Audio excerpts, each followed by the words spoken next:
When you eliminate a standard that the prior administration said was necessary to protect human health and environment, then you take it away. You're sending a message either A, they don't care about health and environment, B, the prior science is wrong, which is fine. Maybe could be. I don't think so, but yeah. I can't say whether it was, but maybe it was wrong. But you're showing some indecisiveness on something that you need confidence in. Welcome to the Environmental Transformation Podcast, where we bring you interviews with industry leaders, climate champions, sustainability practitioners, EHS and hazmat professionals making an impact in their businesses today. Each leader solving complex challenges and delivering solutions within their areas of expertise. I'm your host, Sean Grady, and thanks for joining us today. Before we jump in, make sure to follow us on your devices and visit my website at www.seankgrady.com and sign up for our newsletter and email announcements. Now let's get started. Today's guest is Phil Comella. Phil is a practicing attorney in the environmental industry. He's a practicing attorney doing environmental law. He's got over 40 years of experience practicing environmental law. He is a 1983 graduate of George Washington University Law School, and he began his career in-house for the country's largest solid waste and hazardous waste company during a period when Congress had just passed the amendments to the Resource Conservation and Recovery Act and Superfund. He played a central role in interpreting new rules, preparing rulemaking comments, and negotiating with state and federal agencies over compliance issues. He served in the private sector now for over 23 years with Seyfarth and Shaw, and also 6 years at Freeborn and Peters. And now he's currently heads up the Chicago Environmental Group for Taft, Stettinius, and Hollister. He's widely published on an array of environmental issues, including PFAS, landfill gas, brownfields, and assorted waste issues, and currently is handling roughly around 15 different PFAS cases, those involving water utilities and cross-boundary pollution. Phil, welcome to the show. Hey, it's great being here, Sean. Thanks for asking me. Absolutely. Well, I was reaching out to one of our fellow comrades, Bill Wagner, one of your attorney buddies there at Taft. And I said, hey, I'm looking to talk to somebody at Taft that we can explore this new proposed EPA PFAS rule that's just been announced.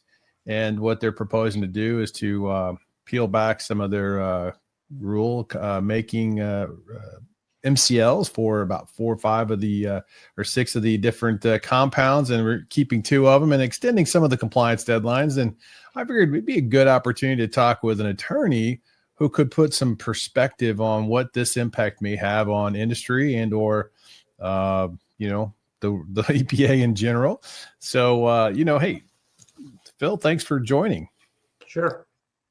If you could, Phil, could you give us a little bit of, maybe what the new rule, proposed rule is proposing to change and break it down a little bit for us in a little more detail than what I just described? Sure. Okay. So it's important to sort of get a big picture of what the rulemaking process is all about. And the rulemaking process, which is the way government agencies make laws or regulations, always begins with a proposed rule. So the steps are proposed rule in the Federal Register. It has to be published. Right. And then they announce that they're taking comments. And then the agency is supposed to consider those comments and then issue a final rule. And the final rule is supposed to be a logical outgrowth of the proposed rule. The final rule published doesn't mean that it will be fixed for all time, because there's always this thing called the appellate practice or legal challenges to a final rule. Right. We see that all the time. Okay, But as a little background, all we have from the current administration is an announcement that they intend to issue a proposed rule. We don't have a proposed rule yet. There's nothing in the Federal Register. So what we're seeing, this is sort of a version of an executive order.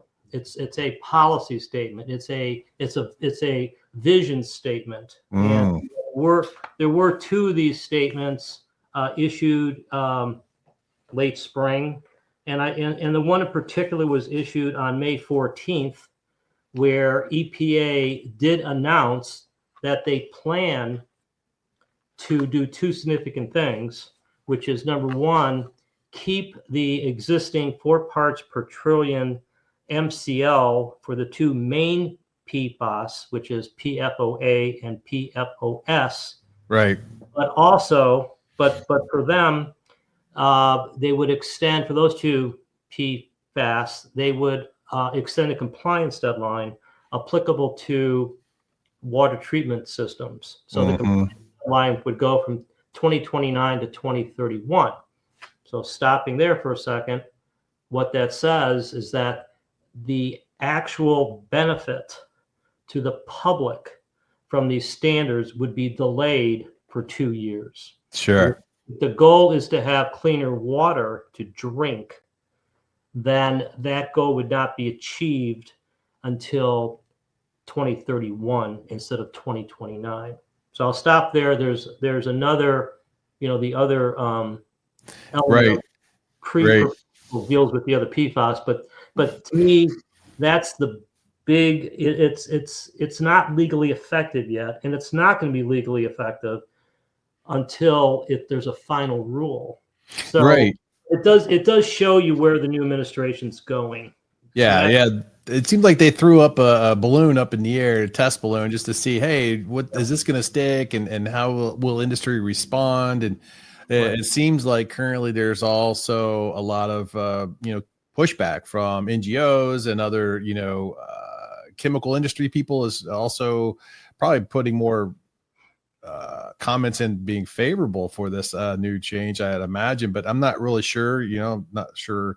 I've seen a lot of response yet, but you make a great point in that, the rule that currently sits is still the rule with just because they proposed this doesn't mean it's in place. And so we still have all the MCLs for all the chemicals that were proposed or that were in the rule that made it last year. So that's what we're working under at the moment with a deadline to implement these changes of water treatment for the public by 2029.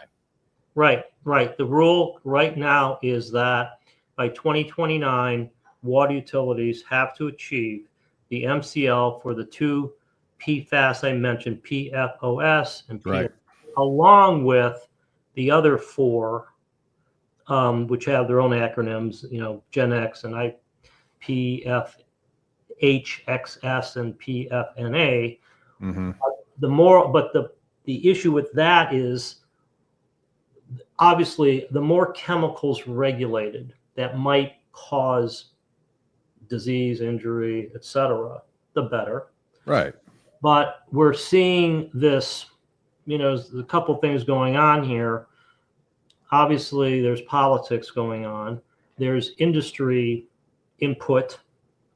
And then in some, we sort of have a battle between the water utilities, which it's hard to be critical of that industry, and safe drinking water. Because you could bottom line, you could issue all the regulations you want. If the technology isn't there to treat it, or if the economics don't support it, it's not going to happen. So it's really this is really sort of a tension here between maybe what the right thing to do is, which is to drive these standards to effectiveness and the ability to do it technically. So that's a tension. I'm curious to maybe explore what you think is the motivation behind the EPA's proposing this change. Do you think it's just the fact that potentially this has been, or possibly this has been, an unfunded mandate across the industry for utilities to actually, put the treatment facilities in place by 2029, and they're just giving a breathing room? Or is it just the onerous nature and potential litigation concerns of, this level of PFAS chemicals at these low levels for certain chemicals? I'm just curious what you think the motivation is behind this. Well, I don't think it's like anything else. There's always contributing causes. I definitely think that the water utilities have a big voice here. there is something like, I'm going to say, let's say 50,000 water utilities. There's a lot in the country. And the cost of treating PFAS by these water utilities is significant. I know one example of a facility that's installing PFAS treatment. It's $80 million. And so who pays for that? Sure. And it would be the ratepayers. Unfortunately, and that's not fair, right? Right. Maybe a government grant, or defendants who manufactured the PFAS. I mean, and there's lawsuits, and many of the cases I'm involved in, and as you know, the multi-district litigation in South Carolina, the first phase of that litigation is about water utilities ganging up on the manufacturers to recover some of the costs of treating PFAS. Only seems fair. Right. Well, again, it's hard to argue with the equity of that situation. It's really, why should the water utility, which is the same thing as saying the ratepayer, pay for an undisclosed contaminant? Right. And you can make other arguments about spreading that cost to innocent victims of the PFAS. But but a lot of these water utilities, and I'm not an expert in water utility finances, but they are government entities, and so therefore they're funded by the people or by, I guess, federal or state grants. So that's clearly an issue. I do think there is this undertone in the new administration of being not as proactive with environmental issues. And this is like a small little thing. When you think about it, I think there are some people, myself included, who are wondering whether they were going to gut the MCLs. They still might. Totally. Yeah, they may. But there was concern about, well, if you really want to fix it, then just gut the program. Right. So there's definitely that. But I do think this is a small step sort of away from sort of the Biden PFAS program for water. And it's not as significant as it could have been. And that's sort of, a mixed bag, but they could have tanked the whole MCL, withdrawn it, start from square one, etc. So, hello, ET Nation. I want to thank you for listening to the podcast. If you enjoy the interviews we bring you, please consider supporting the program by visiting my website at seankgrady.com and buy me a cup of coffee. Proceeds will go towards helping me continue producing timely content and offsetting production costs. I'd also like to take a moment and recognize a few of our sponsors of the show who have been amazing partners and who are ET Nation legends. If you're looking for a driller and an environmental contracting firm to help you delineate the extent of contamination at your site, then look no further than Cascade Environmental. Cascade has over 37 offices across the country and offers a huge range of environmental and geotechnical drilling, site characterization, and remediation services. With their huge fleet of equipment and nationwide coverage, Cascade is a great choice to support your environmental and infrastructure needs. To learn more about their company, visit their website at cascade-env.com. That's cascade-env.com. I'd also like to give a shout out to Enthalpy Analytical. If you're looking for a single source for all your laboratory testing services, then give Enthalpy Analytical a call. With their network of accredited laboratories, experienced project managers, chemists, and industry professionals, they have everything you need to support your next project. They can analyze anything from drinking water, groundwater, soil, sediment, sludge, air, and much more. To learn more about Enthalpy Analytical, visit their website at enthalpy.com. That's enthalpy.com. Finally, I'd like to recognize Zappa Stewart, the leading provider of superabsorbent polymer technology for the power, dredging, oil and gas, and remediation sectors for over 20 years. When a reliable, fast, and cost-effective liquid waste solidification solution is needed, customers count on Zappa Stewart's brand of SAPs and technical expertise. When liquid waste needs to be out of sight and out of mind, give Zappa Stewart a call. To learn more about Zappa Stewart, go to my website at SeanKGrady.com. That's SeanKGrady.com. Now, let's dive back into this interview. So, this rule, the proposed rule change that they're proposing, I mean, it does give some other, I guess, support to communities. They're coming up with this outreach type support for local municipalities that are affected by this to help them pay for treatment or things like that. But I think under the Biden administration, there was a lot of set aside under the infrastructure bill. And I looked at that, and they allocated, millions of dollars for each state, depending on, the size of the state and population and whatnot. But when I looked at it, I felt like it still isn't enough to support the utilities and the states through, state revolving fund loans that they could offer utilities to pay for these types of upgrades. And I think not only are the drinking water utilities are affected, but the wastewater facilities are affected by this rule change too. And that's not really getting a lot of coverage in that. And I'm kind of curious of, how is the administration going to address the cost concerns? And maybe that is the real reason why they're trying to pull this back, is just the cost is so enormous. Yeah. Yeah. It's really, it's very difficult to find where the money's coming from, since I believe the EPA budget has been slashed by 50 to 80% in that range. So it's sort of like trying to grow a business when you're shrinking your staff. I mean, they're opposite. It's opposite initiatives going on here. Right. And at the end of the day, it really there needs to be the money to accomplish the goal. Now, one thing to keep in mind here that I think is important is that there is this sort of very bulky titled rule called the unregulated contaminant rule, which I wish, I think they should rename that to make it more user friendly. But in any UCMR. event, but in any event, under that rule, all water utilities have to test their water for PFAS. Now, not all of them have, but a lot of them have. Now, the statistics show that something like, I'm going to say about under 8% of water utilities actually are producing water exceeding the MCL.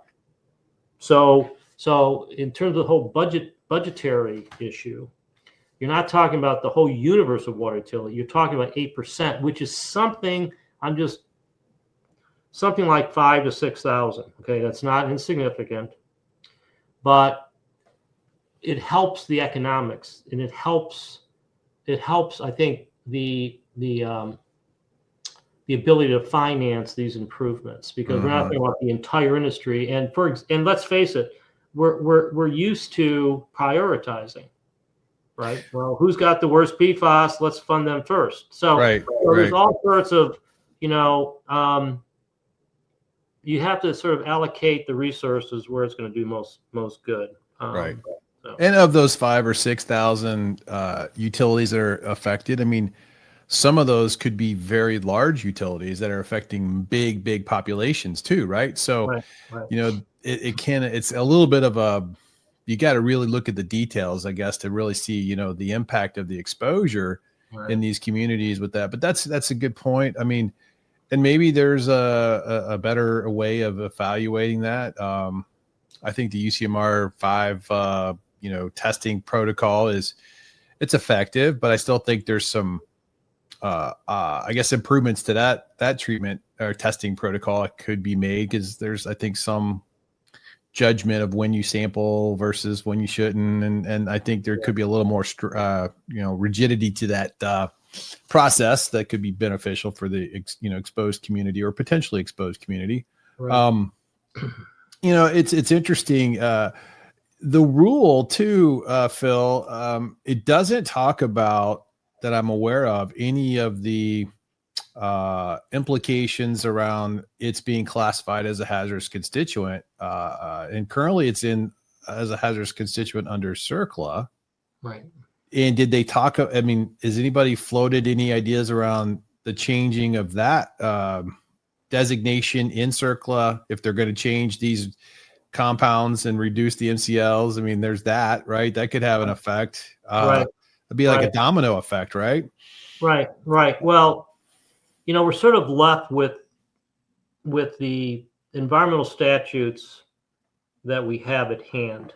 And each of these statutes comes from a different era, generally intended to deal with a different problem. I mean, Superfund, CERCLA was intended to deal with abandoned hazardous waste sites. Right. And it's been very effective in dealing with abandoned hazardous waste sites where the owner wasn't able to do the cleanup of a release itself. Right. Now, obviously, it's broadened beyond that, but the listing of the PFAS substances as hazardous substances under Superfund, now that's a wild card, because nobody has really scoped out how broad the effect that particular listing might have. Now, subtly in the current administration, what's happening right now is that obviously folks challenge the Superfund listing. Just like I said, a final rule comes out. The final rule came out listing PFAS as a hazardous substance under Superfund. The lawsuits are filed, and under the Biden administration, EPA is going gung ho support the listing. Right now, the Trump administration has asked to stay the litigation, continuing to stay that litigation while it does something. And I think the latest report to the court is due, I think, the first week of July. So that's very significant, because it's exactly the opposite of the sort of the energy and the strategy that was put forward by the prior administration, which is, the Superfund listing was right up there with the MCL, because Superfund was viewed as the environmental remedial statute. Well, let's list PFAS. So right now, it's sort of up in the air on what's going to happen with the Superfund. But the Superfund listing. But you're right. You have these. We're in a period of uncertainty right now.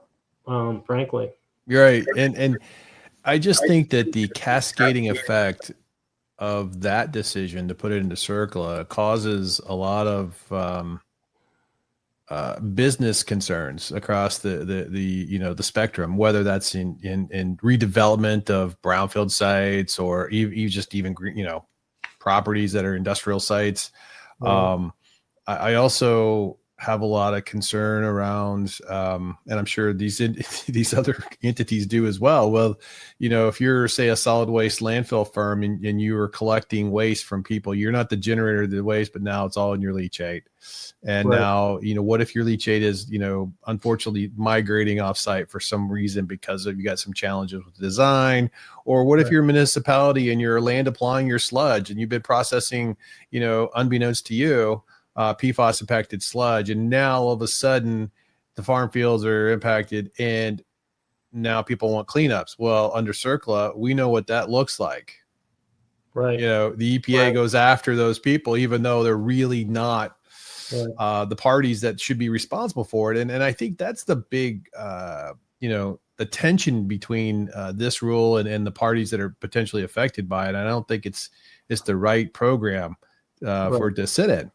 Right. Yeah, and I wrote a blog on this, or I don't know, whatever it was, blog article. That Superfund is not the right tool. I mean, when you look under the cover, it's really Superfund applied to PFAS leads to absurd results. And an example that many people won't believe, but Superfund has no minimum threshold of hazardousness. If you find a hazardous substance in any concentration, right, that is a hazardous substance. It's not like a hazardous waste where it has to be a certain concentration or a certain risk level or whatever. And so when you look at the concentration levels for PFAS, theoretically, okay, you have one part, you detected it, that's a hazardous substance. Okay, so what's the cleanup standard? And who contributed that?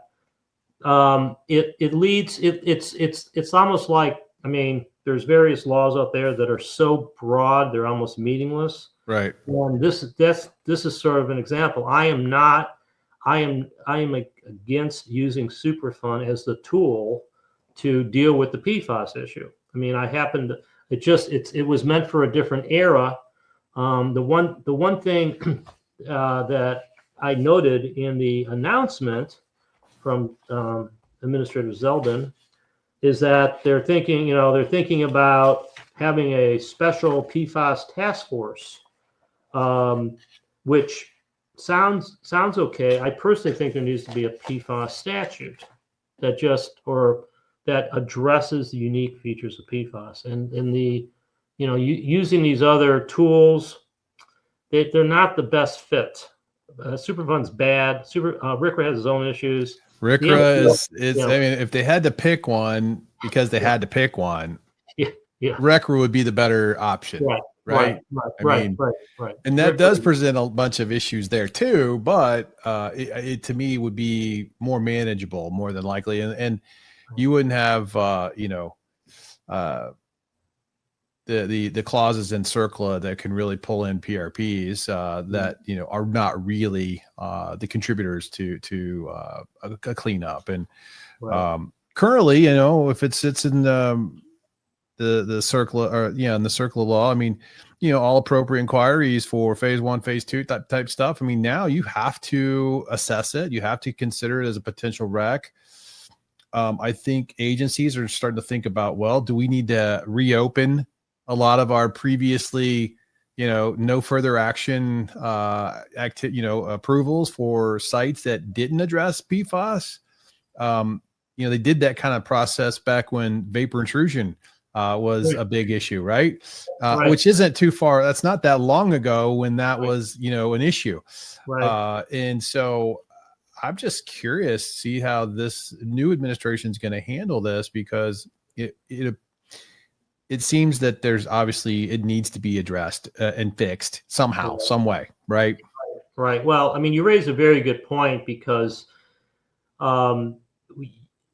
closure is an important thing.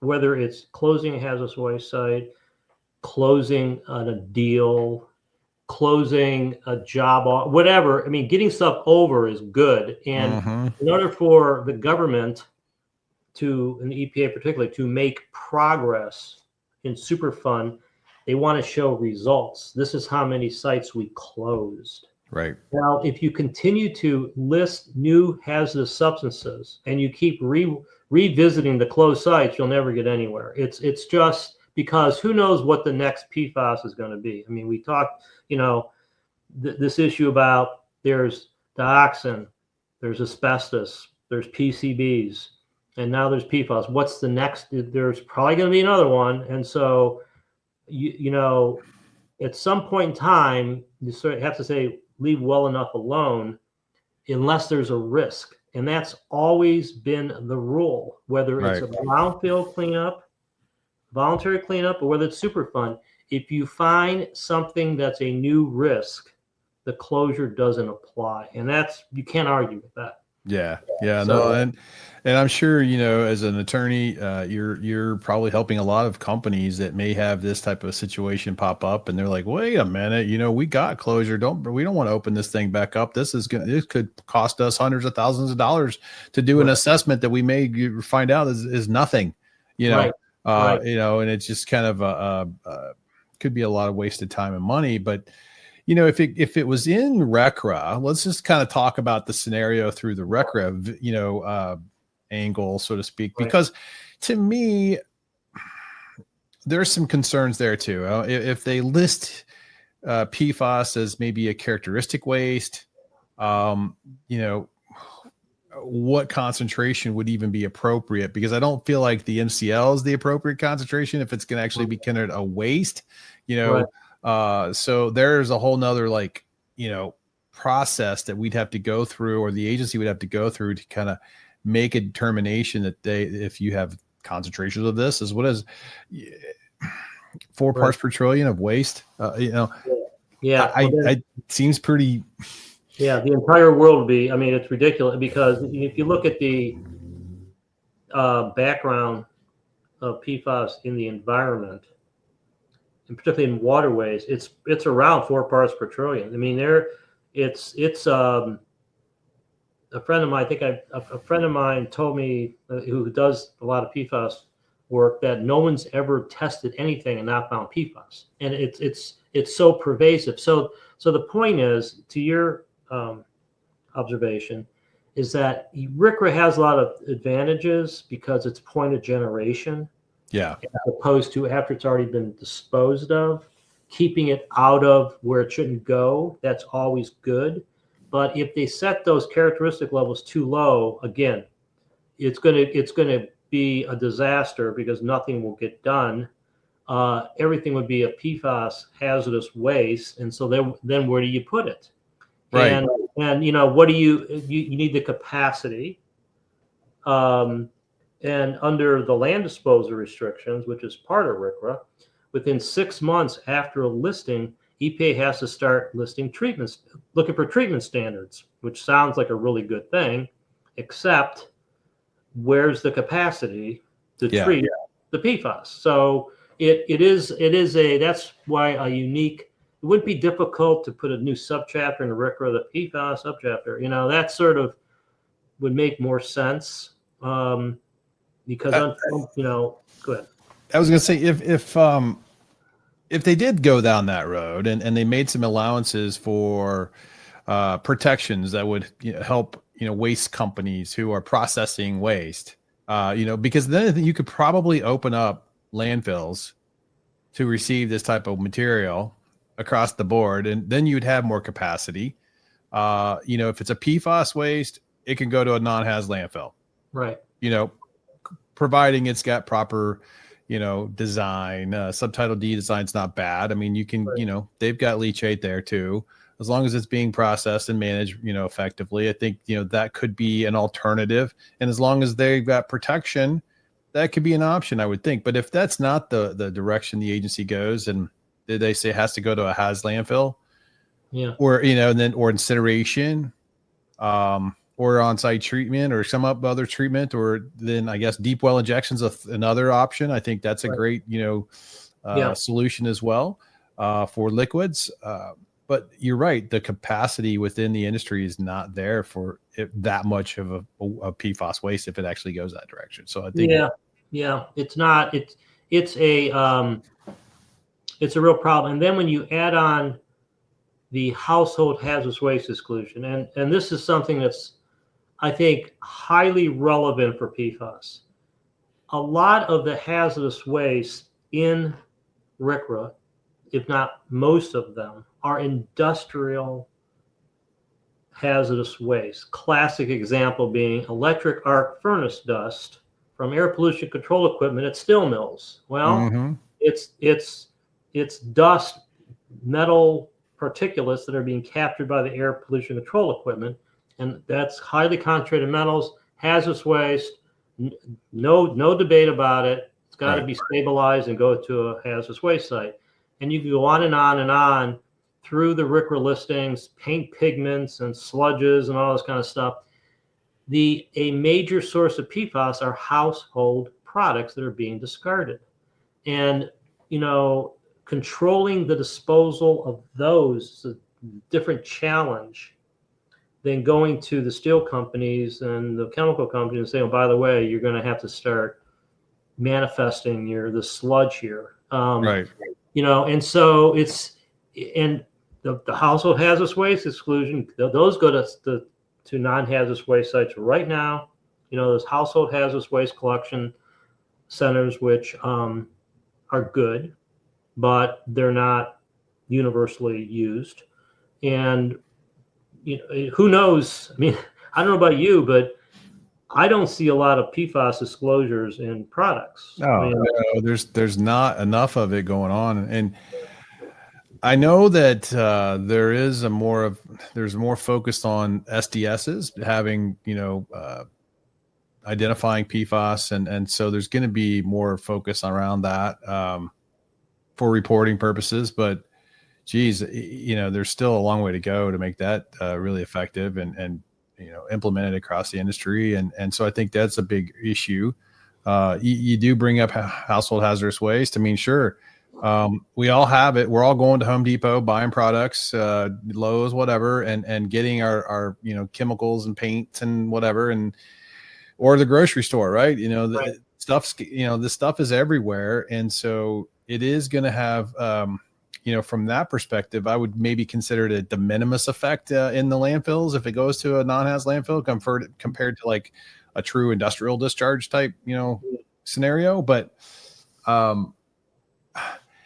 somehow, some way, I think the EPA needs to come through with some better guidance on how to approach and manage this. And the biggest concern, obviously, is the exposure scenario, right? I mean, because your colleague Robert Bilott, who's been on this show, by the way, the Dark Waters movie, fantastic, example of a community impacted by PFAS, right, and cancers, and help the human birth defects and other things have happened to these people in the community because they've been exposed. And this isn't just kind of like making just kind of making things up. No, these actually occur, right? And I think that's the problem with a lot of people. They don't realize how the exposure of PFAS affects people.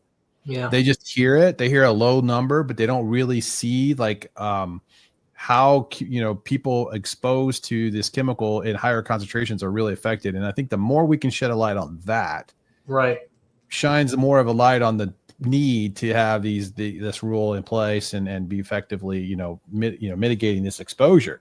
Right. That's kind of some of my thoughts there. I think I just curious to see what you feel are maybe what the next steps should be for the EPA in this approach with making a rule modification of some sort. Yeah, well, you put your finger on. I mean, I talked to Rob about this because we when I first started working in the same firm, I mean, I had a case involving de minimis amounts of PFAS. I mean, I'm talking about just around the MCL. And the cases that he originally brought, and I would defer to his articles, but if you look at the movie, it's a good example. I mean, they were right by the discharge of one of the chemical companies. Right.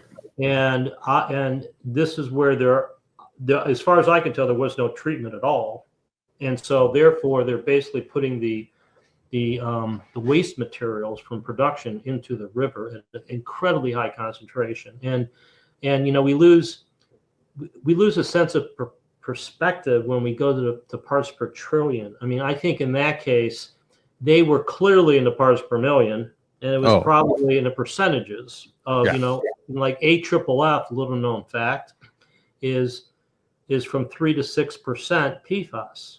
The firefighting foam, 3 to 6% is 30 to 60 parts per billion, or I mean, 30 to 60 billion parts per trillion. And so you go from 50 billion parts per trillion to 4 parts per trillion. That's a big change. So the point being that the whole idea here is to have something protective. You mentioned exposure pathways. Drinking the water has got to be the most direct. I mean, I can't think of anything more direct than that. I mean, example, to tie something together we just talked about, which is allowing EPA should allow solid waste, non-hazardous waste landfills to take PFAS. They should come out in their technical guidance and be a little bit more forthright, a little more direct about it. They've sort of waffled a little bit in their technical guidance about whether landfills are good, bad, or indifferent. Right. Accepting PFAS. They should come out and they have to recognize reality. They need the capacity. It's better putting it in a modern subtitle D landfill than washing it down the sink, Right. or whatever. But then they have to exempt the leachate from Yes. Superfund, Right. and exempt the wastewater treatment plants from liability for taking leachate, Right. so that you don't clog up the system. Because Right. the bottom line is that if they impose, and this is where I come down on this, if they impose the ultimate treatment burden on the water utilities, that's where the rubber hits the road. Now, there has to be effluent guidelines too. The wastewater treatment plants, you can't just be polluting the river and hoping it's going to be treated downriver, right? Yeah, right. Do that. But it's, from what I've seen of wastewater discharges, it's in the 50 parts per trillion. It's not like amazing, and they're not doing any treatment. I mean, that's one of the arguments. Well, they're not treating, but I've actually seen the data, because I was in a case where we had the data at the point of discharge, and few people were getting, because for what it's worth, I mean, there's such dilution. I mean, there's such dilution occurring in a lot of these waterways. Not that that's the solution, but it's part of the Clean Water Act to, when they give you, and you probably have done this, when they give you those MPDS permits, they're looking at the river flow, the dilution that's occurring, before it gets to the receptors. Right. Yeah. They're looking at the TMDLs on those, and the waste load allocation, potential for these chemicals. And when I think that's really where, the process kind of gets hung up is at the treatment plants, both drinking water and the wastewater. And I think the challenge there is, do we have the right technologies to treat adequately to these proper levels? And then if we do, which I think there's a lot of good technology coming out that is actually showing, effectiveness. Right. But it's the cost, right? It's the cost to the ratepayer. So part of me is like, well, if you've got an industry that's set up with, say, the pre-treatment discharge program for a public wastewater utility, then they can just charge a surcharge out the wazoo to an industry that has this type of impact in their waste, in their discharge to the facility. And that cost can be used to upgrade the plant, right? Yeah. Theoretically. Yeah. And along with some other state funded, probably loans that they can get to do that. I think the challenge a lot of these utilities are facing, and I've been working recently I was working with one that, they were going through a plant upgrade. Right. And they were adding, a pre-treatment discharge program to their permit in their community, because they really hadn't had a lot of industry there already. But that whole process, it takes time. Can they get the plant upgraded by 2029? Right. I don't think so. I mean, that's the big problem. And so we have a problem at hand, because here's the reality. And I know that you've done this in your professional career, but what's happening right now, in just one scenario, is, okay, a significant user of a wastewater treatment plant will generally need a permit from the wastewater plant. So the wastewater plant is imposing standards upon the discharger to ensure that the wastewater plant can meet their own effluent standards. Okay. Correct. So, and I don't think that's a problem, because you're basically talking about two levels of pre-treatment. You're pre-treating it, and say it's a landfill or a chemical plant, whatever. You're pre-treating your PFAS containing wastewater to a degree. You're not moving it to zero. You're not moving it to 4 parts per trillion. Right. You're doing some. Let me put it this way. You're doing some more efficient, affordable treatment, but you're reducing it to a level, or by a percentage, that now the wastewater plant can meet its own effluent standard. So you're sort of spreading it out a little bit. And that's the way it's supposed to work. So what's going on right now is because we don't have leachate pretreatment standards, we don't have effluent standards. A lot of wastewater plants are shutting down PFAS contributors. You can't take it here because we don't want to either get sued by downstream users, or we don't want to pollute or maybe the state's imposing a limit on them. And I have to say that there are some issues, but it's not terrible. It's not yet a terrible situation. Generally speaking, you have some reasonable people who are good engineers working on this, and people know that, and I've made this argument myself, if you shut off like a landfill from sending leachate to a wastewater plant, where do you want it to go? And you said earlier, deep injection was a good idea. Okay, fine. Suppose it quadruples the cost. Okay, fine. What's going to happen? Well, the price the landfill's charging for garbage is going to go up, and the prices are going to go. So it's nothing wrong. I mean, all I'm saying is that it was me. They would do things in a series and let it take effect. So you're minimizing the concentration by the time it gets to the water utility. Yeah, no, and that makes sense. And I think that's really kind of the approach that a lot of the companies are, taking. If we pivot a bit back to the waste companies, a lot of waste companies aren't wanting to take PFAS impacted waste in their landfills. They're saying, well, we can go for haz disposal because it's a more secure type thing, and they don't want the liability. So that's kind of a self-imposed, directive from a company just to manage risks. But if we get into that kind of, conversation, what type of legal risk do you see, or do you think companies and municipalities have facing with, or that are faced with this rule? Not only maybe the existing rule, but the proposed rule. I mean, what type of risk of legal challenges do you see that may be forthcoming? Well, there's all sorts of perspectives here. In the worst case scenario, you have claims by downstream users, which would be individuals who claim that drinking water was contaminated and therefore they got cancer. Now, believe it or not, there are a couple cases like that, and they're scary cases. Sure. Because PFAS is sort of the feared chemical of the day, and there is some science behind it. Now, I'm not a toxicologist, but it's been connected to some forms of cancer in different levels, et cetera, et cetera. But that the plaintiff's lawyers, if they get that person or get that scenario, they go up the chain. Who contributed to PFAS? Well, that would be the users of the river, of the discharges into the river, the wastewater treatment plants, which really are the centralized aggregator for all these.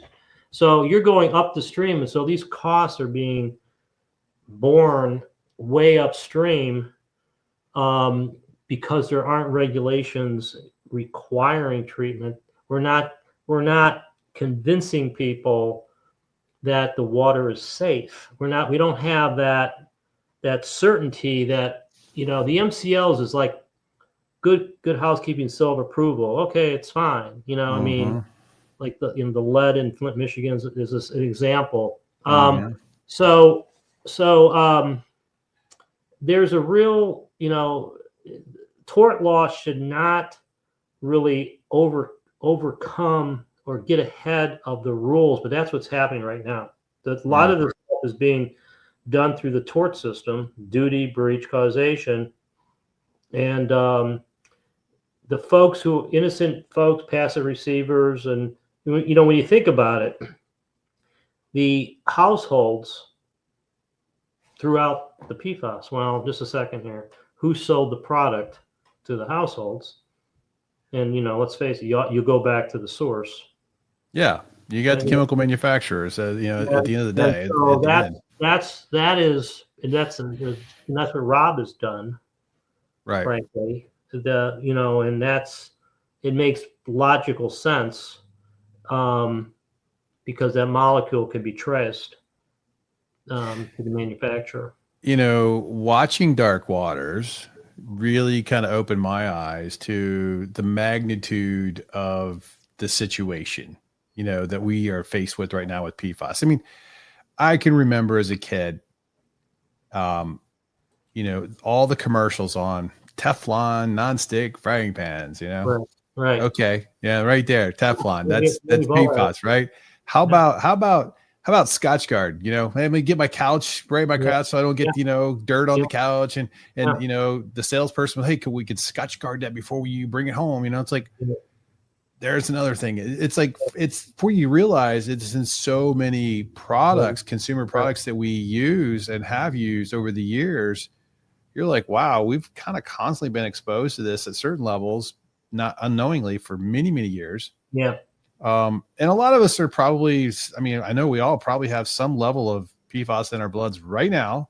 Right. It's just not having a major effect on our body's development or redevelopment or just system right now. However, communities that have much higher levels of exposure, those are the ones that are seeing the biggest impact to this chemical and to these chemicals. And just as it's a big concern for the bigger communities that have, communities are local next to some of these big manufacturing sites that have a lot of discharges. And it's sad to see some of the effort. And for all the listeners, if you haven't seen the movie Dark Waters, I highly recommend you watch it. Go and see it today. And some of you may know, but we do have Robert Bilott, actually a keynote speaker for us at the EHS Hazmat Summit in September of this year in Louisville. And we can't wait to have him there. And I'm sure this proposed rule conversation is also going to be a little bit of the discussion in the keynote that we're kind of talking about today, because it's got an implication in. I'm kind of curious what would happen if some of this rule gets. Let's just fast forward. Let's say some of it does happen. Does that like unwind some of the previous court decisions as well? Well, there's a decision in Alabama that it's a water utility suing. I think it was suing DuPont. Mm-hmm. And it was filed before the MCLs became effective. And so the argument was by DuPont that there's not an enforceable standard. Because of when it was filed. And at the time it was the health advisory. Okay. Mm-hmm. Well, the health advisors they were not enforceable, but they were advisory. Right. So that was the argument that DuPont made. Now the court, this is on a motion to dismiss, which is just a complaint without evidence. The court said that the plaintiff, the water utility, had sufficiently alleged injury to itself and to the public because the regulatory standard is not the absolute health standard. You could be, in other words, you can get sick and be if you get sick, if it causes injury, even if you're below the standard, whether it's lead, PFAS, arsenic, or vinyl chloride, whatever, you have a cause of action under tort law. So now, so that's a very interesting, I've used that decision to sort of say, it's not like the end of the game if there's not a regulatory standard. On the other hand, the regulatory standard is clear, black and white. Right. You know exactly what you're going to do. Now, so if the way this pre-proposed announcement, whatever it is, all they're doing is extending the compliance deadline. And in the blog that we did, apparently most water utilities couldn't meet the 2029 deadline either. I mean, that date is fast approaching. The one water utility case or facility I mentioned earlier in Alabama, about $80 million, they've been studying this. They have the money, and they're still going through pilot, and it's been 2-3 years. And so it's not like, and you've done this yourself. I mean, this is not an easy thing to do. It's not like building a house, Right. Right. Shakedown and Yeah. pilot test and trial runs, and I just think that I'm glad they've at least proposed to keep the 2 long chain PFAS chemicals, but if you eliminate the other 2, I mean, they say they're going to further study it, maybe change the level. I don't know. Maybe they don't come back with anything and they just eliminate it. I don't know. But, those chemicals have been known to also have health effects. And if you are only testing for those 2 PFAS and you don't really effectively look at the other ones that are having, you're still having an exposed community. And there's just seems to be some ambiguity and some just not real clear thinking on that approach. Well, if they come out with this proposal, this is what's going to happen. I think they are going to come out with a proposal in the fall. That's what they said. That's what EPA said they're going to do. They're going to move it to the compliance deadline for the 2 PFASs to 2031. They're going to eliminate these other 4. Right.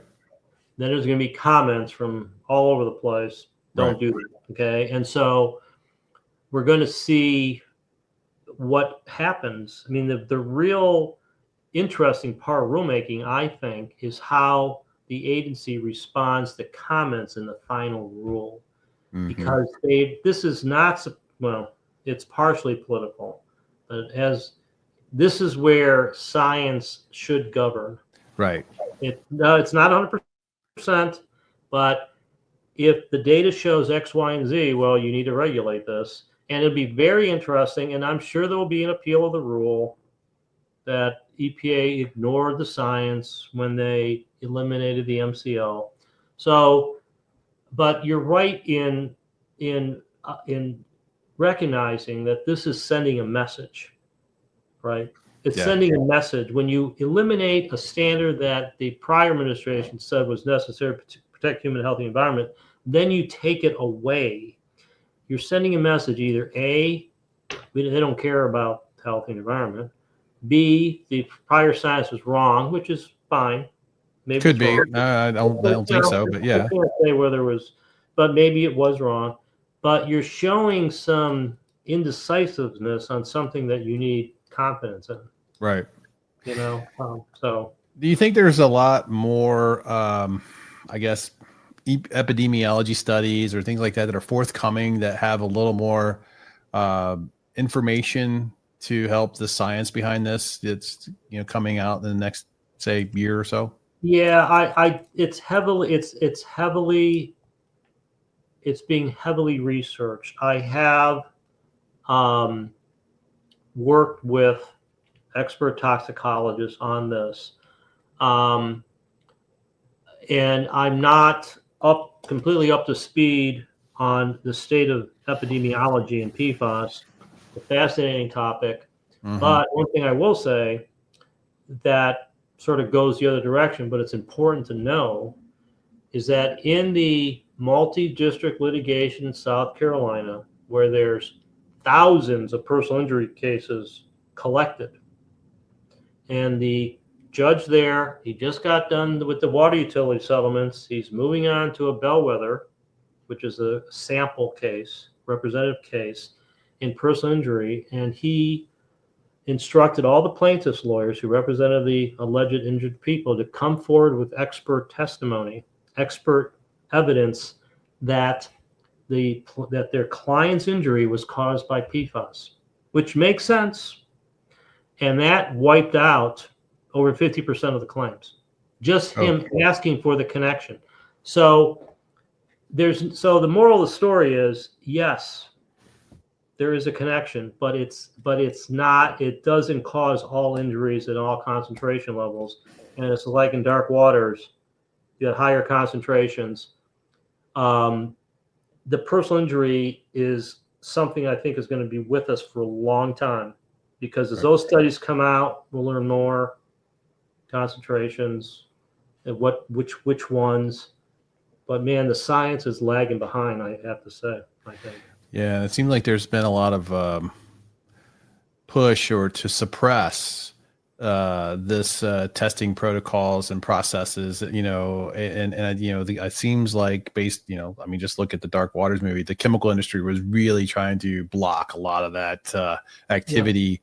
So because they don't want the information to come out, right? And I think that is a lot of the challenge that a lot of the plaintiffs' attorneys are facing, and because it costs a lot of money to do it, obviously, right? So interesting challenges, and I would imagine being an attorney in the environmental arena right now is quite interesting for you. With the types of cases that you may be facing and supporting it, various plaintiffs. Yeah, I mean, it's been, people ask me, well, you picked a good area to major, to focus on. Well, it's been, I hate to say this, but it's been a good area for 40 years. I mean, there's always been something. Right. And the PFAS is just a fascinating topic for a lot of the reasons that have come up during this interview. I mean, it crosses over from politics to science to human health to economics, to who should pay the cost, is the reasonable reach of some of these rules. I like going. I mean, I like going with the science. I mean, the one thing about environmental practice, science is supposed to control the dialogue, and unfortunately, the scientists don't always agree, and that's why we have competing experts. But the jury or the judge says, I thought you were closer to the scientific method than the other guy. Right. So you have a little governor on there that it's not just who could shout the loudest or bang the table. The science should control, and I think that's where I'm at with the PFAS. I mean, I'm at let the science control. With the dark water, I have to say that from a lawyer standpoint, there was some of the greatest smoking guns ever. That was real. I mean, the fact that they knew that was. Oh, yeah. I'm sure that's a fantastic. The cover up. Oh my gosh. Yeah. And then Phil, did you read Robert's book, Exposure? No.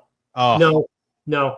It adds a whole nother layer of, the story to it. I mean, it's just amazing. So yeah, maybe it's interesting. At some point, but I will also say about that movie, it's got one of the most realistic deposition scenes in it. I mean, I thought it was one of the best lawyer movies that I've seen, because beyond Perry Mason, which of course were very good, but in entertainment way. But it was pretty realistic. So absolutely, I recommend it as well. Absolutely. Well, Phil, hey, I really appreciate you coming on the show today, sharing your insights and what your thoughts are on this proposed rule and the affected, industries and municipalities and the rule itself. Thank you for coming on the show, sharing your wisdom. Really appreciate your time. We'll make sure we get your contact information out there for people to reach out to if they've got questions that they may need an attorney to assist. So really appreciate your time today. Yeah, it's been a lot of fun. Thanks a lot, Sean. I've enjoyed it. Thanks for listening and watching the show. If you enjoyed the show, then please share it with your friends and coworkers on social media and tell somebody in person. Thanks for being with us, ET Nation.